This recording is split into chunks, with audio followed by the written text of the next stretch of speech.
రాసిన భాగవతం. హరే కృష్ణ. మనం పూర్వం శివస్థుతి లేదా రుద్రగీతం అన్న అధ్యాయాన్ని 24వ అధ్యాయాన్ని చేశాము. 24వ అధ్యాయంలో మొట్టమొదట వాళ్ళు ఏం చర్చించారు? నేనే చెప్తా అయితే ఋతు మహారాజు యొక్క వంశం గురించి చర్చించడం జరిగింది. ఆ వంశం గురించి చెప్తూ ప్రాచీన బరి యొక్క సంతానమైనటువంటి ప్రచేతాస్తు గురించి ప్రస్తావన వస్తుంది. ఆ 10 మంది ప్రచేతాస్తు సమానమైనటువంటి విజ్ఞత కలిగిన వాళ్ళు, చాలా చక్కటి వ్యక్తిత్వం కలవాళ్ళు అనమాట. తండ్రి వాళ్ళను తపస్సు కోసం, అంటే రాజ్యభారాన్ని తీసుకునే ముందు, వివాహం తీసుకొని ప్రజోత్పత్తి చేసే ముందు వాళ్లను తపస్సు చేస్తామని ఆదేశం ఇస్తాడనమాట. తండ్రి మాటను తలదాల్చి వాళ్ళు తపస్సు కోసం వెళ్తూ ఉంటే భగవత్ సంకల్పంతో అందరూ వీడు వెళ్తున్న కార్యం గురించి తెలిసి స్వయంగా పరమ వైష్ణవుడైనటువంటి శివుడు వాళ్లకు ఎదురవ్వడము, వాళ్ళని ఆశీర్వదించడం, తర్వాత వాళ్లకు అతి గొప్పదైనటువంటి ఈ రుద్రగీతాన్ని అందించడం జరుగుతుంది అనమాట. రుద్రగీతం మొత్తం ఎన్ని భాగాలుగా చెప్పారు? శివుడు ఎన్ని అంశాలు తీసుకుని చెప్పారని రుద్రగీతం మాతాజీలు? 4 పార్ట్స్ గా తీసుకున్నారు. మొట్టమొదటి భాగంలో ఏంటంటే అంతఃకరణ శుద్ధి, ఈ మనస్సు వీటన్నిటికీ అధిష్టాన దేవతల్ని తలుచుకుంటూ, బుద్ధికి వీళ్ళందరికీ తలుచుకుంటూ వాసుదేవుడు ఈ 4 చతుర్వ్యూహాలని ప్రార్థిస్తూ, తర్వాత బాహ్య ఇంద్రియాలైన కన్ను, చెవు, వినికిడి వీటన్నిటికీ ఎవరైతే అధిష్టానకర్తలు ఉంటారో వాళ్ళని కూడా ఆయన్ని ప్రార్థిస్తారనమాట. ప్రార్థించాక నెక్స్ట్ ఏం చెప్తారంటే, అది ఫస్ట్ పార్ట్ అయిపోతుంది. సెకండ్ పార్ట్ లో భగవంతుని యొక్క దివ్య రూపము చక్కటి వర్ణన ఉంటుంది అనమాట. మూడో పార్ట్ లో భక్తి యొక్క గొప్పదనం, భక్తి వల్ల మనం పొందే ప్రయోజనాలు అవన్నీ మూడో భాగంలో ఆయన వివరిస్తే, 4వ భాగంలో ఆ భగవంతుడు ఈ భౌతిక సృష్టికి ఉండే సంబంధం, భగవంతుడితో మనకి ఏ రకంగా సంబంధం ఉంది అనే విషయాన్ని చక్కగా 4వ భాగంలో ఈ రుద్రగీతం ద్వారా భగవంతుని స్తుతిస్తూ శివుడు ఆ జ్ఞానాన్ని మనకు అందిస్తాడనమాట. చివరికి ఏంటంటే ఈ రుద్రగీతం యొక్క హిస్టరీ, అది ఎలా అందింది, అతనికి ఎలా తెలిసింది అంటే, బ్రహ్మదేవుడు ఈ సృష్టించిన తన సంతానానికి ప్రజోత్పత్తి వాళ్ళ కర్తవ్యాన్ని నెరవేర్చే ముందు ఈ రుద్రగీతాన్ని వాళ్లకు చెప్పడం జరుగుతుంది. ఈ స్తుతిని వాళ్ళకు అందించడం జరుగుతుంది. అదే స్తుతిని ఇక్కడ రుద్రుని ద్వారా వీళ్ళు పొందారు కాబట్టి ఇక్కడ రుద్రగీతంగా అది ప్రసిద్ధి చెంది అనమాట. చెప్తూ లాస్ట్ లో ఫలశ్రుతులు ఏం చెప్తారు అంటే, ఎవరైనా సరే దీని గురించి విన్నా, రోజు దాని గురించి చదువుకున్నా, శ్రద్ధగా చేస్తే వాళ్ళేంటి అంటే ఈ యొక్క బంధనాల నుంచి విముక్తి పొందుతారు అని చెప్తారనమాట. అది పొద్దున్నే దాని గురించి వింటే ఈ బంధాలన్నిటి నుంచి, కర్మబంధాల నుంచి విముక్తి పొందుతారని చెప్తారనమాట. చెప్పి వాళ్ళకి ఏం చెప్తారంటే, ఇది చాలా ఉత్కృష్టమైనటువంటి మంత్రము, అనేక తపాలతో సమానమైంది. సో ఈ తపాన్ని మీరు నిష్టగా చేస్తే మీరు కోరుకున్న ఫలితాలు మీకు లభించుగాక అని చెప్పి వాళ్ళని ఆశీర్వదిస్తారనమాట. ఆశీర్వదించి ఇంకోటి ఏం చెప్తారంటే, వాళ్ళకి ఇంకా కొంత మెటీరియల్ డిజైర్స్ ఉన్నాయి అన్న సూచన. ఎందుకంటే మరి వాళ్ళు ఒక్కసారి నారదుడిలాగా లేకుంటే కుమారులాగా భక్తి మార్గాన్ని తీసుకోలేదు. తండ్రి ఆదేశం బట్టి వాళ్ళు వివాహం చేసుకోవాలి, తగినటువంటి యువతిని పొంది తర్వాత సంతానాన్ని పొందాలి. అది భౌతికపరమైనటువంటి కోరిక. అది కూడా మీ కోరిక తీరుతుంది అని ఆశీర్వదిస్తారనమాట. ఇక 25వ అధ్యాయంలోకి వచ్చేటప్పటికి ఏంటంటే,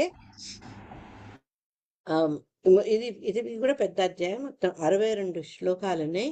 62 శ్లోకాల్లో ఏంటి అంటే, ఒక్క పాయింట్ నేను చెప్పమంటారా? చెప్పమ్మా. మీరు ఎక్కువ ఇంపార్టెంట్ అని చెప్పారనమాట. ఎవరైతే వాసుదేవుని శరణాగతి పొందుతారో అటువంటి వారి శివుడికి ప్రియులు అని చెప్పారు. Very good.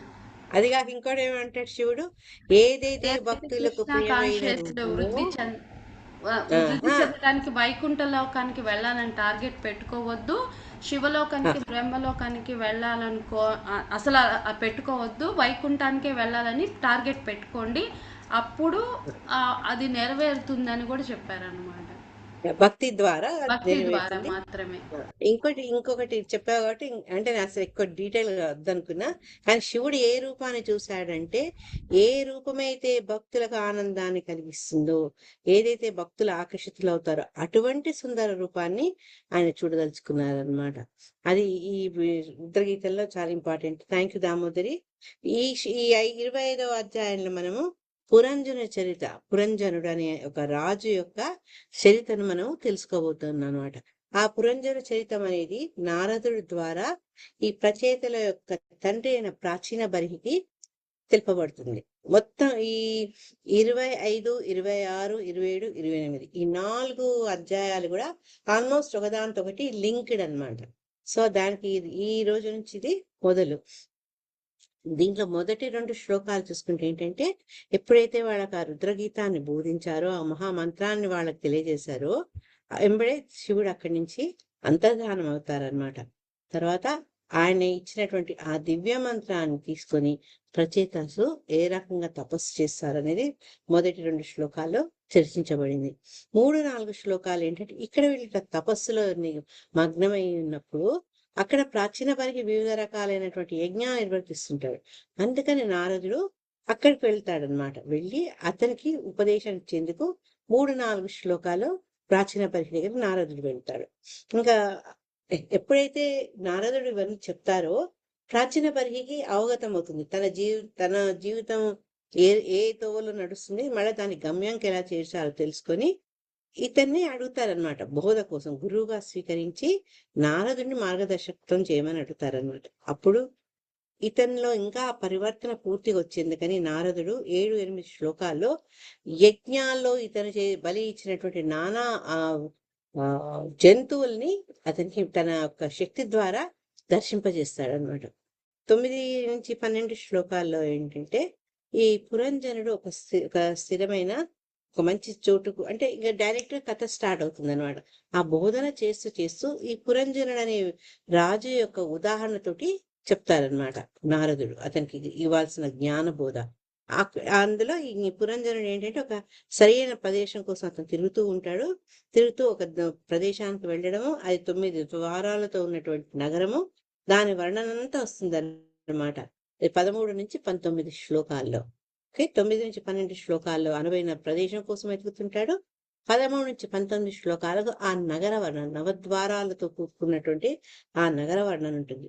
ఆ నవద్వారాలతో కూడుకున్నటువంటి ఆ నగరమే మన దేహము. ఆ విషయం మనకు ఇంకా డీప్ గా చర్చించడం జరుగుతుంది. తర్వాత 20 నుంచి 24 శ్లోకాల్లో పురంజనుడు ఏం చూస్తాడంటే, ఒక చాలా అద్భుతమైనటువంటి సౌందర్యం గల ఒక యువతిని చూస్తాడనమాట. దాని గురించి వర్ణన ఈ 4 శ్లోకాల్లో మనం చూడబోతున్నాం.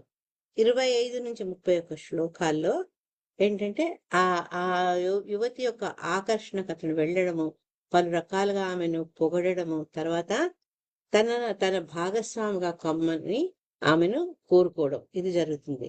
32 నుంచి 42 శ్లోకాలకు ఈ పురంజని ఆమె ఏం చెప్తుందంటే, ఈ ప్రవృత్తి మార్గము తర్వాత ఈ నివృత్తి మార్గం గురించి చర్చిస్తూ సంతోషంగా అతని భార్య అయ్యేందుకు అంగీకరిస్తుంది అనమాట. తర్వాత 43, 44లో ఆ ద్వారంలో వాళ్ళు ఏ రకంగా ఆనందాన్ని అనుభవించారు అనే విషయాన్ని చర్చిస్తూ, తర్వాత 45 నుంచి 55 శ్లోకాలు, అంటే 10 శ్లోకాల్లో ఈ నవద్వారాలు, తర్వాత దేహంలో ఉన్న వివిధ అంగాల గురించి వాళ్ళు అక్కడ చర్చిస్తారట. అంటే దాన్ని మళ్ళా నగరంలో ఉండే నగరవాసులతో పోల్చడం జరుగుతుంది. 56 నుంచి 62 శ్లోకాల్లో ఏంటంటే, పురంజనుడు ఆ భార్య యొక్క సౌందర్యానికి ఏ రకంగా బందీ అవుతాడు. మనం పోతన గారి వర్ణనలు కూడా చూసాము. ఏ రకంగా అతను ఆ భార్య యొక్క సౌందర్యానికి బందీ అవుతాడు. తర్వాత ఏంటంటే, ఈ పురంజనుడు ఆమె యొక్క అన్ని కోరికలు తీర్చుకుంటూ, ఆమె ఏం చేస్తే దాన్ని అనుకరిస్తూ, ఆమెనే అనుసరిస్తూ ఒక పెంపుడు జంతువులాగా ఆమె చుట్టూ ఎలా తిరుగుతాడు అనేది ఈ శ్లోకాల్లో 56 నుంచి 62 శ్లోకాల్లో చర్చించడం జరిగింది. సో ఈ ఈ ఈ మొత్తం ఈ కథనం చాలా ఇంట్రెస్టింగ్ గా ఉంటుంది. కొన్నిసార్లు ఏంటంటే, మనకి ఏదైనా మామూలుగా ఒక విషయం చెప్తే మనం అర్థం చేసుకోలేము. కానీ అది కథల రూపంలో. ఇప్పుడు రసరాణి చెప్తుంది చూడండి, ఎక్కువ ఏదో ఒక కథ చెప్తుంది. కథ చెప్తే ఏంటి, దాని ద్వారా కొంత మనం ఈజీగా కనెక్ట్ అవుతాం. అది తన టెక్నిక్. నాకు రాదు సరిగా కథలు చెప్పడం, but she is good in that. అట్లా ఇక్కడ నారదుడు కూడా ఏంటంటే ఒక కథారూపంతో ఒక వ్యక్తి గురించి చెప్తూ చెప్తూ మన దేహాన్ని మనం ఏ రకంగా భగవత్ సేవకు ఉపయోగించాలి, ఈ కామ్యకర్మల రతుడై జీవితంలో మనకు దొరికినటువంటి అవకాశాన్ని ఎలా వృధా చేసుకోకూడదు అని చెప్పే బోధనమే ఈ చాప్టర్ 25. హరే కృష్ణ. ఈ చాప్టర్ అడుగు పెడితే మొట్టమొదటి శ్లోకం తల్లి డిస్ప్లే చేస్తారా ఎవరన్నా?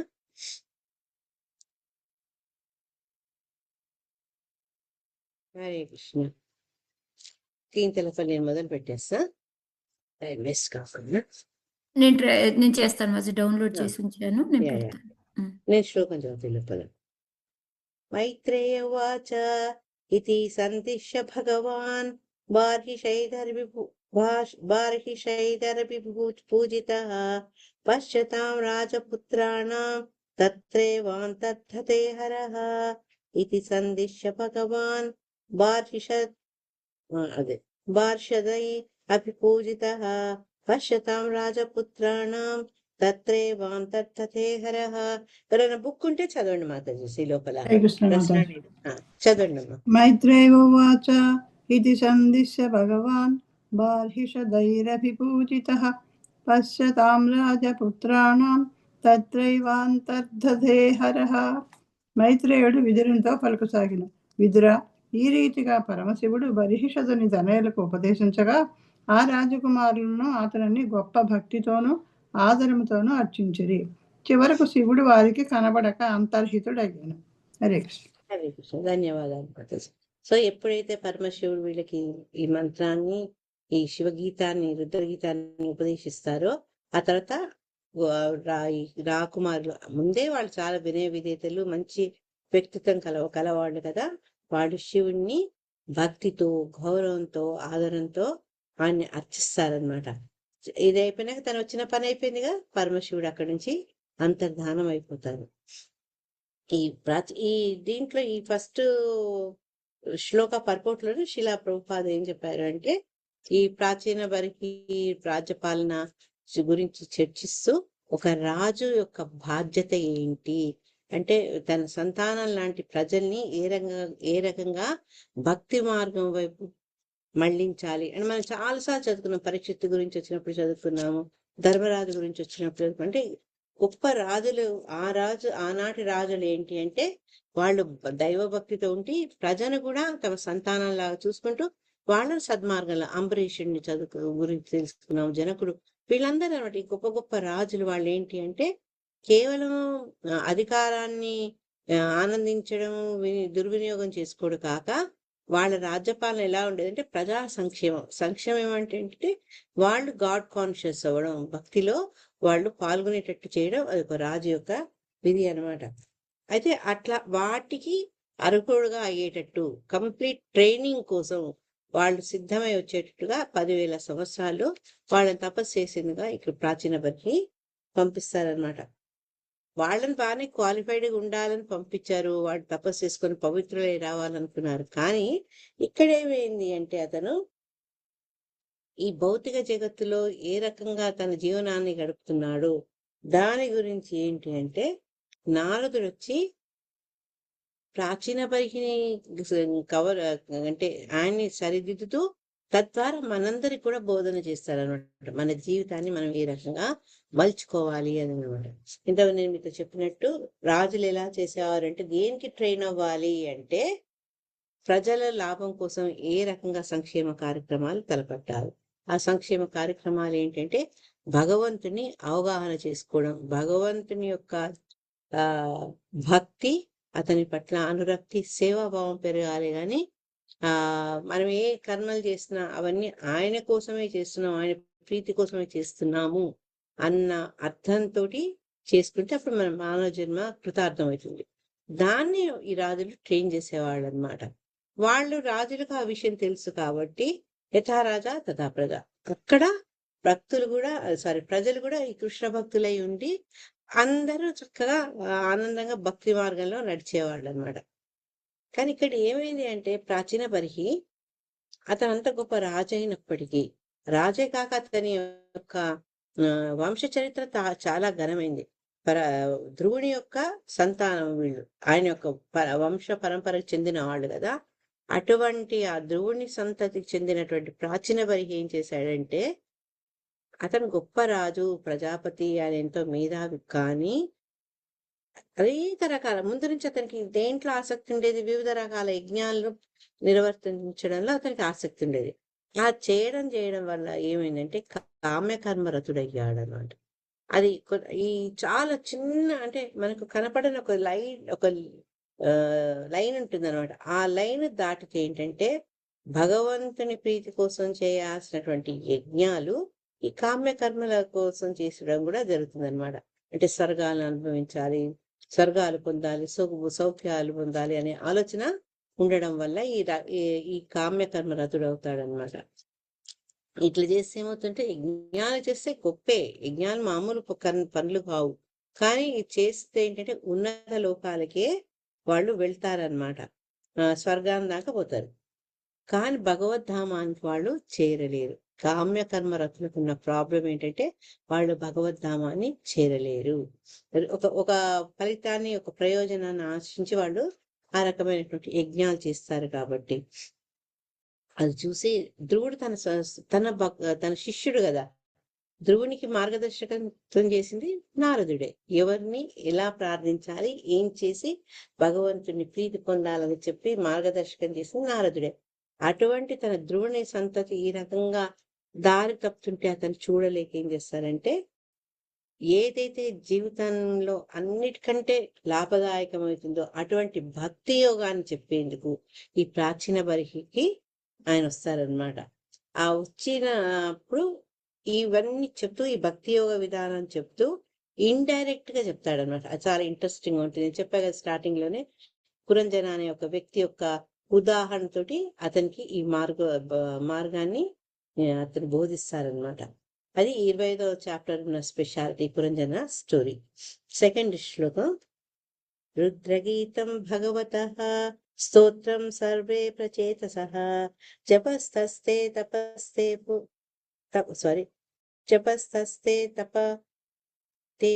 వర్షాణం అయుతం జలే. హరే కృష్ణ మాతాజీ. ఎస్ మాతాజీ, సరే చదవండి. హరే కృష్ణ మాతాజీ, నేను చదువుతాను. మాతాజీ జపంతస్తేగా ఉంది ఇక్కడ, జపంతస్తేనా జపస్తస్తేనా మాతాజీ, ఒకసారి చెప్పండి. జపంతః అంటే జపించుచు. డౌట్ వస్తే మనకు బొట్టు కూడా మేము చూడటమే. యా, జపంతస్తే. రుద్రగీతం భగవతః స్తోత్రం సర్వే ప్రచేతసః జపంతస్తే తపస్తే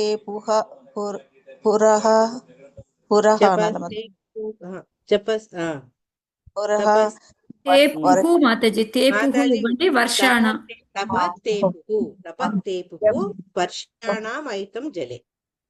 జపంతస్తే తపస్తేపుః వర్షాణామైతం జలే. ప్రచేతులు 10,000 సంవత్సరములు జలమునందే నిలిచియుండి పరమశివునిచే తెలియజేయబడిన స్తోత్రమును జపించిరి. హరే కృష్ణ మాతాజీ. థ్యాంక్ యూ మాతాజీ. థ్యాంక్ యూ అమ్మా. శిల ప్రభుపాద ఏమన్నారంటే 10,000 సంవత్సరాలు ఎలా ఉన్నారు వాళ్ళు నీళ్ళలోని. ఈ రోజుల్లో వాళ్ళు మనం అంటే ఎవరు విన్నా దాన్ని ఆశ్చర్యంగా, తర్వాత విస్మృతిలో అవ్వచ్చు, అలా అవుతుందా అని. కానీ శిల ప్రభుపాద ఏం చెప్తున్నారంటే,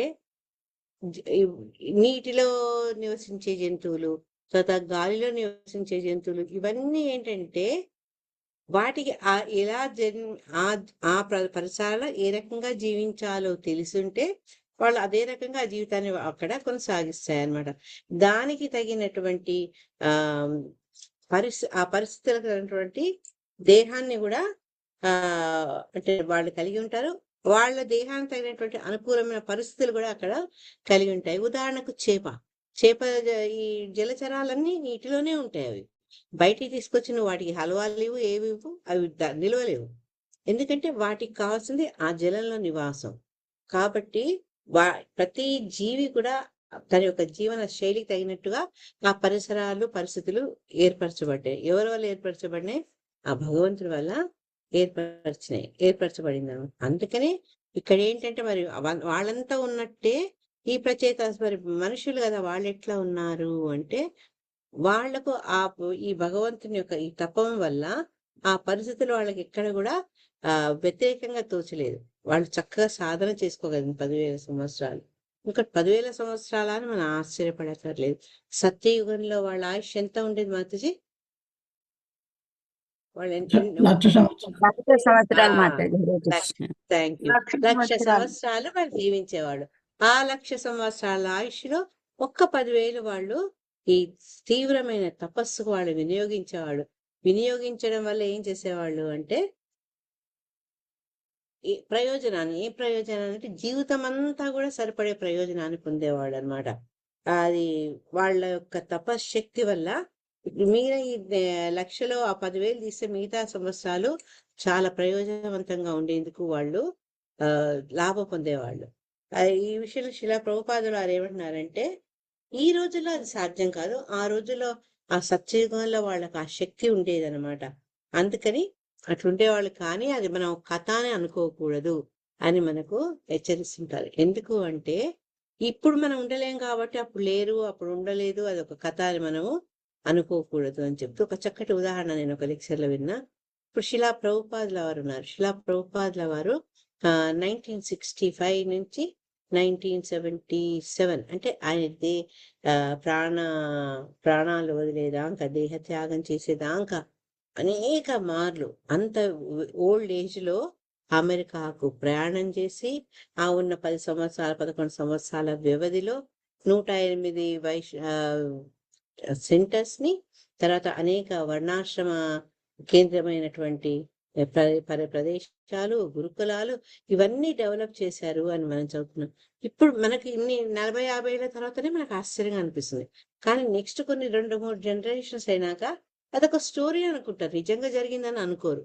ఏ రకంగా అయితే ఇప్పుడు మనం ప్రచేత 10,000 సంవత్సరాలు నీటిలో ఉండి తపస్సు చేసుకున్నారు అంటే మనకు కొందరు నమ్మని వాళ్ళు అది కథ అనుకుంటారు, నమ్మిన వాళ్ళు దాన్ని ఆశ్చర్యచకితులై వింటారు. అదే రకంగా ఇప్పుడు జరిగిన శిలా ప్రభుపాదుల ఈ డెకేడ్ లో జరిగిన శిలా ప్రభుపాదుల యొక్క ఈ యొక్క అద్భుత లీలలు మిగతా వాళ్ళు అది కథలు ఏమో అని కూడా అనుకోవచ్చు, ఆశ్చర్యంగా కూడా వాళ్ళు చదవచ్చు.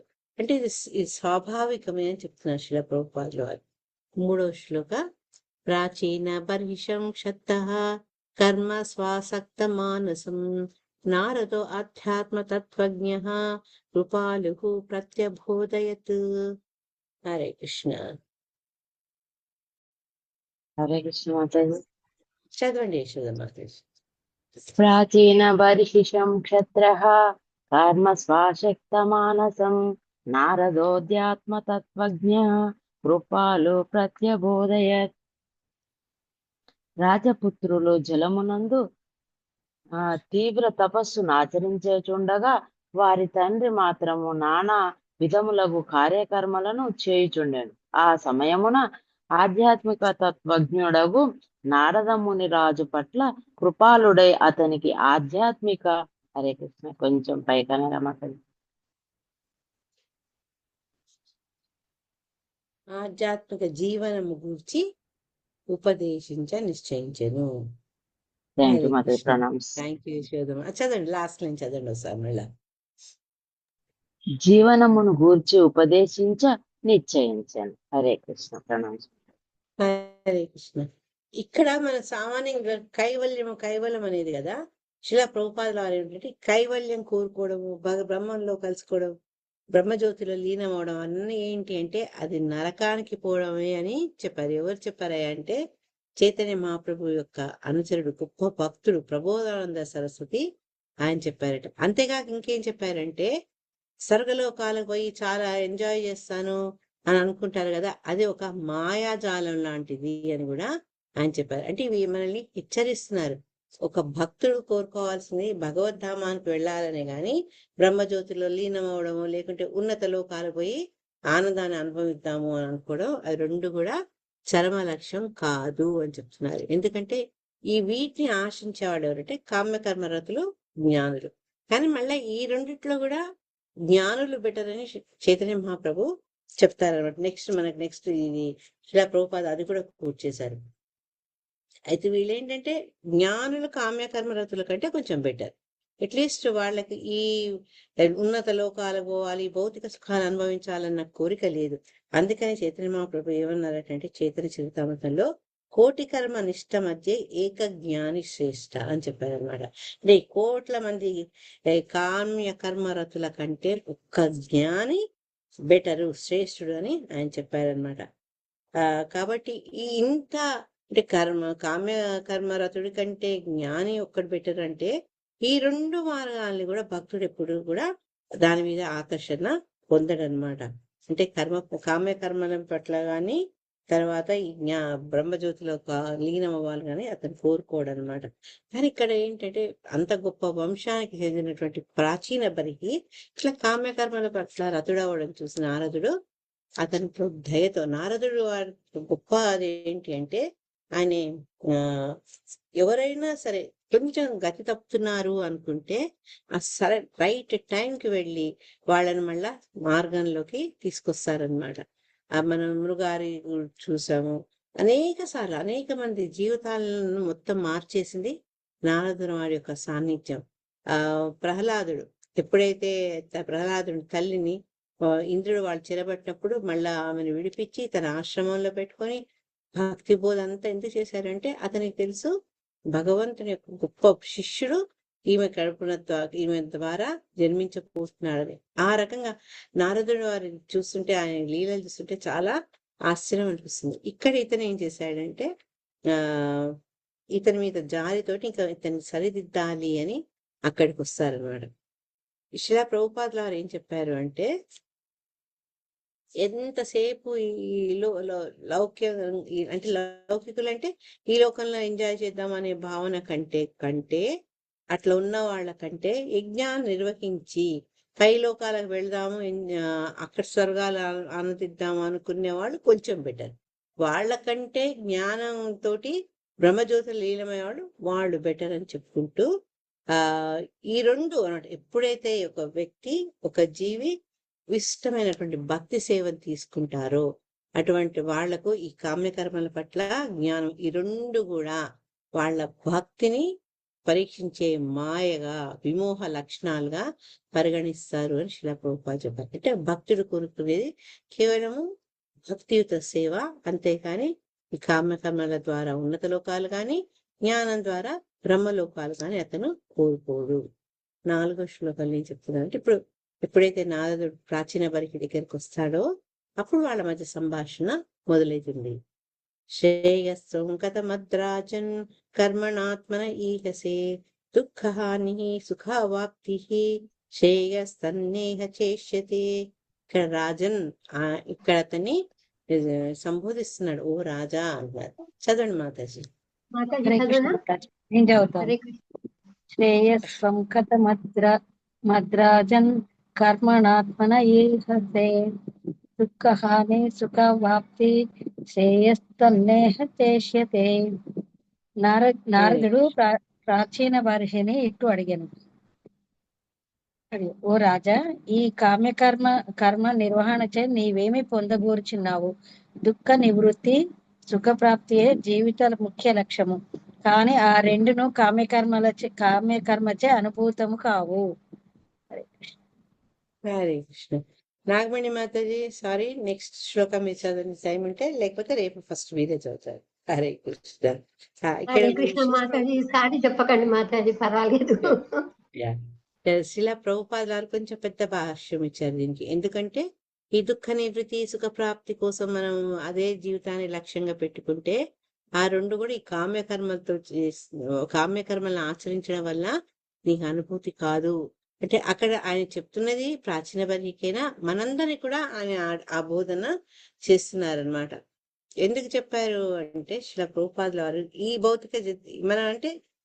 భౌతిక జగత్తులో ఉన్నప్పుడు మన ఈ జీవి యొక్క జ్ఞానాన్ని మరుగుపరిచేది ఏంటి అంటే మోహం. అది ఒక మాయాజాలం, మనల్ని మంత్రముగ్ధుని చేస్తుంది.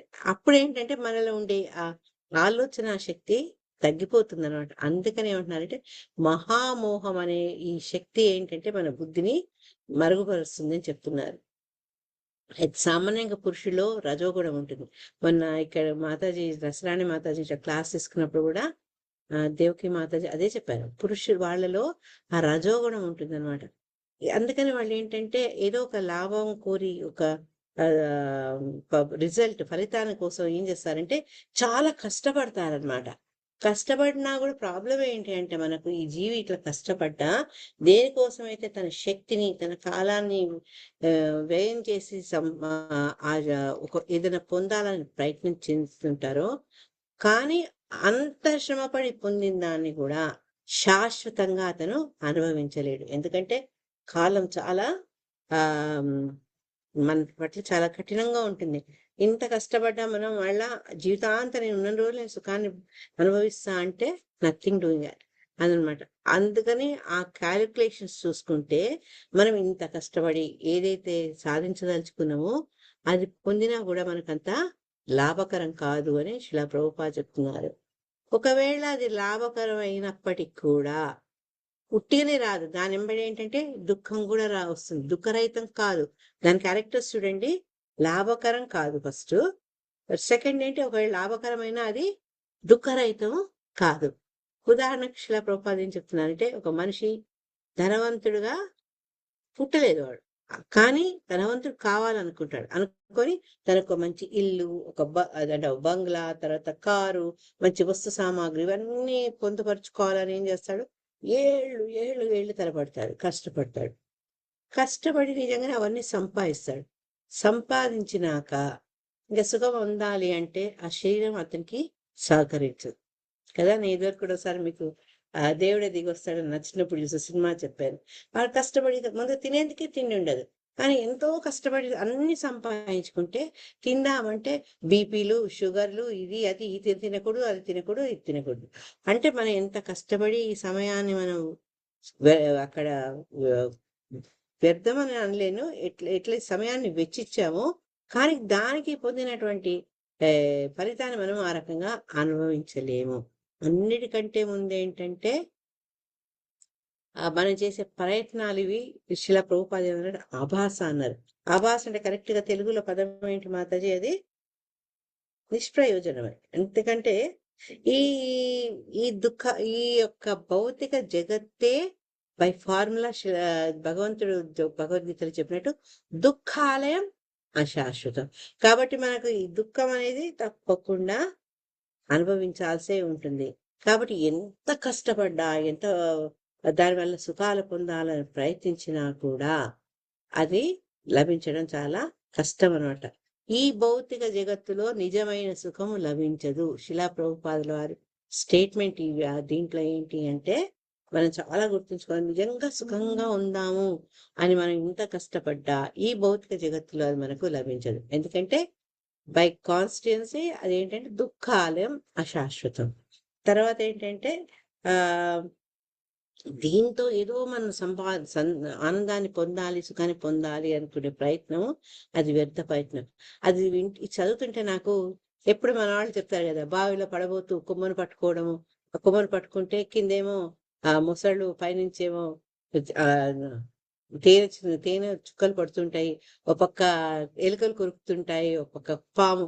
అంటే మనం ఏదో సుఖం అనుభవిద్దాం అనుకుంటాం, కానీ మనం అనుభవించే సుఖం మన చుట్టూ ఉన్న కష్టాలతో పోల్చి చాలా స్వల్పం అన్నమాట అని చెప్పి ఇక్కడ శిలా ప్రభుపాద ఏం చెప్తారంటే మనకు జన్మం, తర్వాత మృత్యు, ముసలితనం, జర, వ్యాధి ఇవన్నీ ఎవరైనా కూడా అనుభవించాల్సిందే.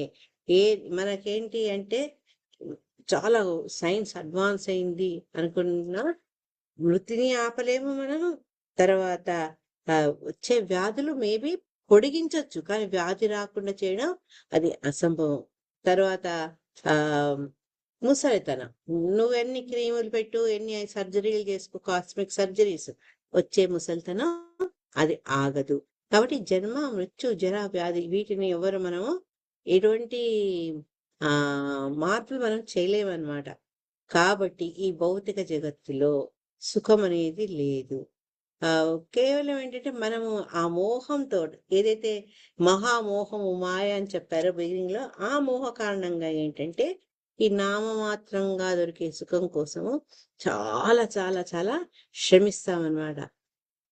అది అంత శ్రమిస్తూ కూడా అది శ్రమ అనుకో, అదే మనకి ఉండే మహామాయ అనేటి మోహం. సంతోషం, మన పిల్లలు, మన భర్త, మన భార్య, మన సంతానం, మన బంధువులు, తర్వాత సొసైటీ, ఇవన్నిట్లో మనం చేస్తుంటాం కదా. చేసుకుంటూ అది కష్టంగా మనం భావించము, వాళ్ళ కోసం చేస్తూ చేస్తూ చేస్తూ ఆ తర్వాత కూడా మళ్ళీ ఒకసారి మనం డీటెయిల్ గా చర్చించుకుందాం. కాబట్టి ఇక్కడ నారదుడు ప్రాచీన బలికి నడుతున్నాడు. అసలు నువ్వు ఇంత కష్టపడి యజ్ఞ నిర్వహణ చేస్తున్నావు కదా, నీకు ఏం కావాలి, ఏం ఆశించి నువ్వు ఇవి చేస్తున్నావు అని. ఎందుకంటే మన అందరికీ తెలుసు యజ్ఞ నిర్వహణ అనేది అంత సులభమైంది కాదు, అది ఎంతో ప్రయాసతో ఎంతో వ్యయంతో కూడుకుంది కదా. అందుకని అతి వ్యయం చాలా.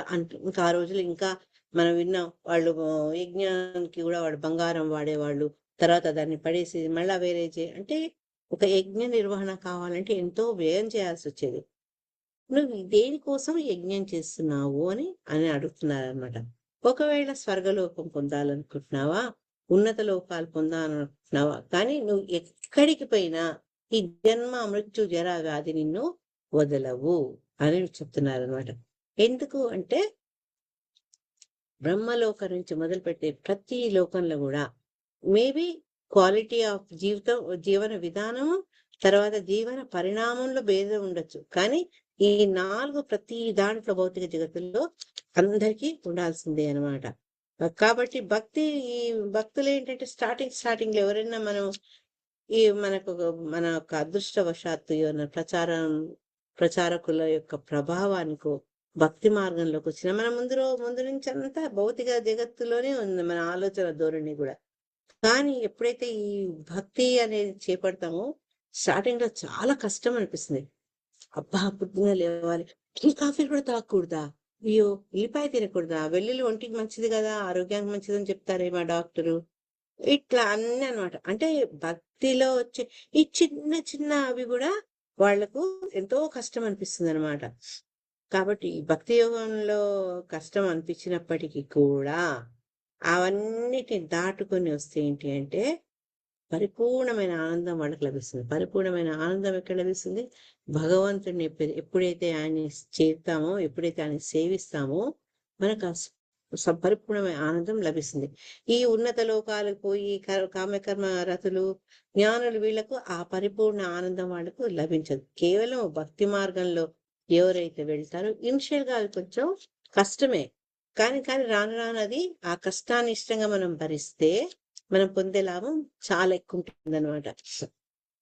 ఇక్కడ మనకి ఇటువంటి పరిపూర్ణమైన ఆనందం పొందుతుంది అన్న ఆశ ఉంది. ఎందుకంటే మనకు ఆచార్యులు చెప్తున్నారు, శాస్త్రాలు చెప్తున్నాయి, గురువులు చెప్తున్నారు. కానీ ఎవరైతే ఈ కామ్యకర్మ రతులు ఉంటారో వాళ్ళకి అటువంటి ఆశ ఉండదన్నమాట.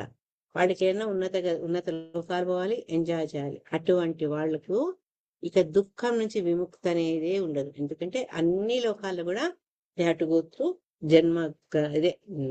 జన్మ మృత్యుజర వ్యాధి అనమాట అని చెప్పి శిలా ప్రభుపాద ఏం చెప్తున్నారు అంటే, పోనీ అట్లని ఈ భౌతిక జగత్తులో కూడా వాళ్లకు ఈ 4 క్లేశాల నుంచి తప్పుకోలేరు.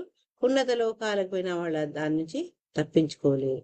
ఒకవేళ ఈ క్లేశాలు అంటే జన్మ మృత్యుజర వ్యాధి నుంచి బయటపడాలి అనుకుంటే వాళ్ళు చేయాల్సినది ఏంటంటే భక్తి యోగ మార్గాన్ని వాళ్ళు అనుసరించాలి అని చెప్తున్నారు అనమాట.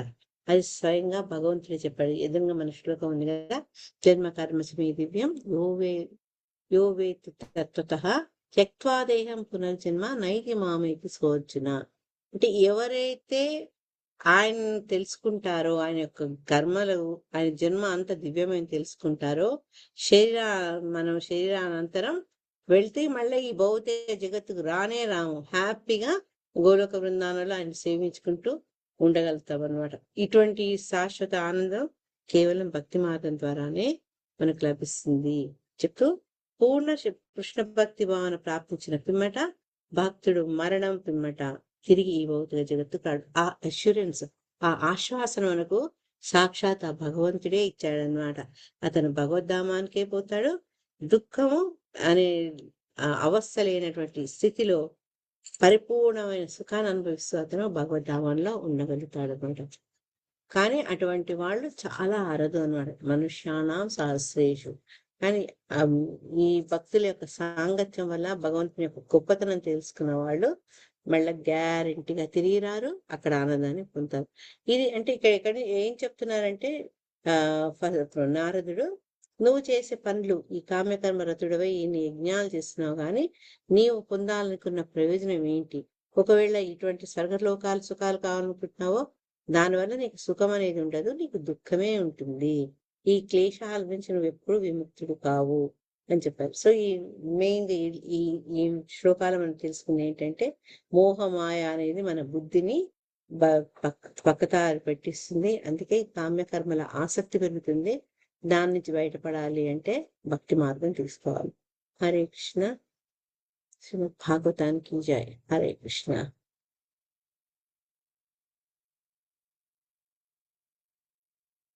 ఎస్ మాతాజీ. దామోదరి ఆపే తల్లి.